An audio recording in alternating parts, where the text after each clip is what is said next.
In 3 years of its first flight, the Eagle has broken multiple records. It takes back all 8 time-to-climb records from the MiG-25, the very fighter it had initially been designed to beat. With performance levels like these, other countries are quick to express interest in acquiring F-15s.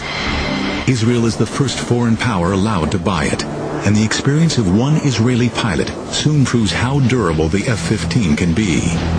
Captain Zvi Nadavi experiences a pilot's worst nightmare when a training exercise goes horribly wrong. He is flying a simulated airfield defense mission and is tasked with intercepting hostile aircraft when disaster strikes. I saw what in hindsight was the number 3, which is the leader of the rear pair, and he was upside down, and I was at around 14,000 feet, and I shot a missile. Even though he was upside down, he continued to go up. And I was like this, so it was stomach to wing. We couldn't see each other.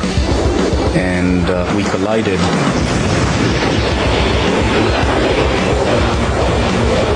Big commotion, big bang. The A4 basically fireballed immediately. And I found myself with maybe 30 degrees nose down attitude, and the aircraft was spinning.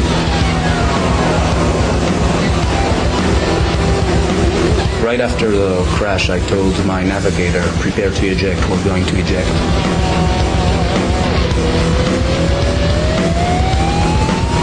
I opened afterburner, which is a totally opposite instinct when you're spinning towards the ground. Then the roll slowly stopped, and slowly I was able to bring the nose back up. I told my wingman to come close and to inspect me.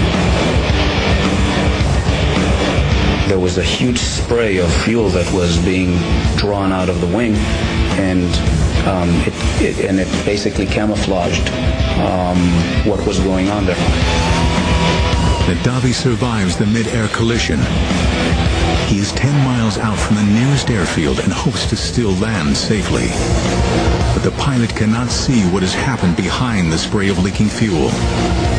His F-15 has been so badly damaged in the collision that he is flying on just one wing.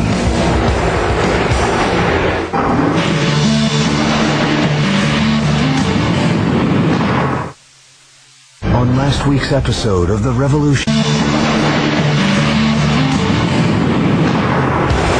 After a devastating mid-air collision, Captain Zvi Nadavi finds himself flying a seriously damaged F-15. Somehow, he is able to regain control over his aircraft and attempt a landing. I approached the airfield. I crossed the threshold where usually in an F-15 you cross at 130 knots. I crossed at anywhere between 250 to 260 knots. Was landing at approximately twice the normal landing speed. I put the tail hook down. There was a cable at about a third of the runway, and we went into that cable.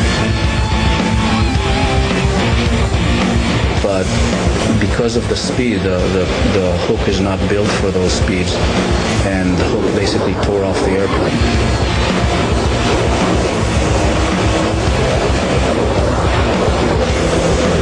We stopped maybe 20 feet short of the barrier. As I was running at the last 50 knots, bleeding off, my wingman said, "You're not going to believe what you flew on."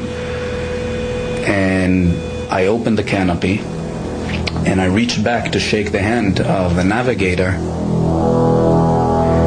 And as I was reaching back, that was the first time that I looked and I saw that I didn't have a wing on the right-hand side.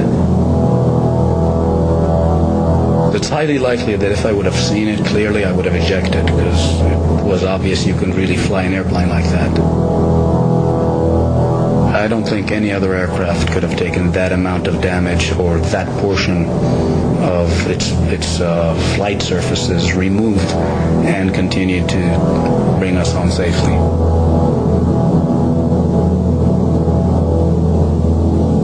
The best testament was a good friend of mine who was an F-16 pilot, and he crossed and he saw that there was no wing, and his first words was, "Can I transfer to F-15s?" It should be aerodynamically impossible for an aircraft to fly with one wing missing. McDonnell Douglas sends a team to investigate the incident. Their first inclination was it was a taxiing accident. It couldn't happen in the airplane.